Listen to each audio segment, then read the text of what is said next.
Their point here, and Lance, we're just going to go down the row here, is to make us look like the villain. They must vilify and make Christians who believe in God and believe what our founding fathers did is still good for the country, that we're either out of touch, we're evil, or we want to turn into Adolf Hitler somewhere along the path. And that's just not the case. But I want to go down the path here, and let's break that down. Lance, I'll let you go first. First of all, it's very encouraging. It tells you that the devil thinks that the biggest threat in America is an awakened church. That's right. That's what it tells you.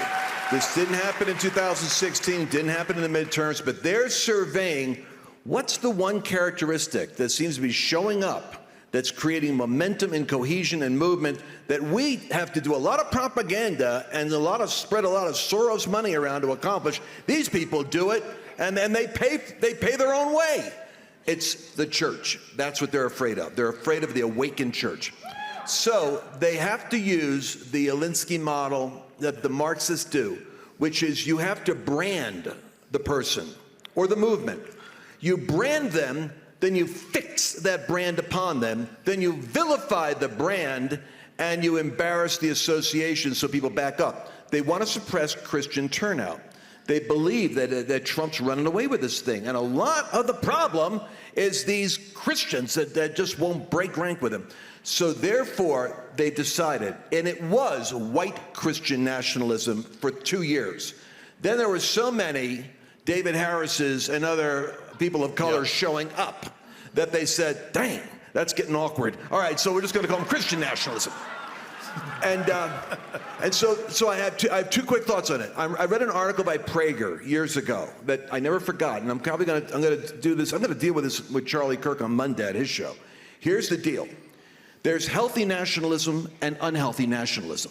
You want to go fascist, full tilt, boogie, Nazi, Hitler? That's unhealthy nationalism. You want to go America, loving America, willing to die for the cause of freedom, Civil War North? That's healthy patriotism, healthy nationalism. I say, first of all, we got to learn the polemics.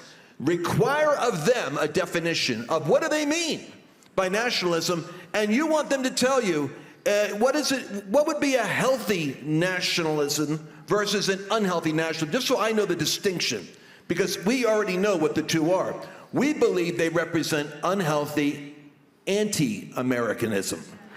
So that's the first thought. The second thing is this. I'm not sure I'm going to buy the language. And Marjorie Taylor Greene and a whole bunch of people said, yeah, I'm a Christian nationalist. I'm not going to give them the luxury of painting it on me. Here's what I'm going to say. I'm going to say, you know, if I was a coffee vendor, I'm not making a Christian cup of coffee. If I'm in, tailoring, I'm not making Christian suits. So when it comes to nationalism, I reject the premise that only a nationalist like me would have to be driven by religious fanaticism in order to be a nationalist.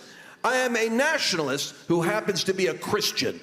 Just like there are nationalists that happen to be Jewish and nationalists that happen to be Arab or Muslim. Are they against them? And I would throw it back at them. I would force them to qualify why having a religion and loving your nation is an evil. And how many other religions are they going to categorize like Christians? So that's where we got to go. It sounds a little aggressive, but I think that's where we got to go. That's true.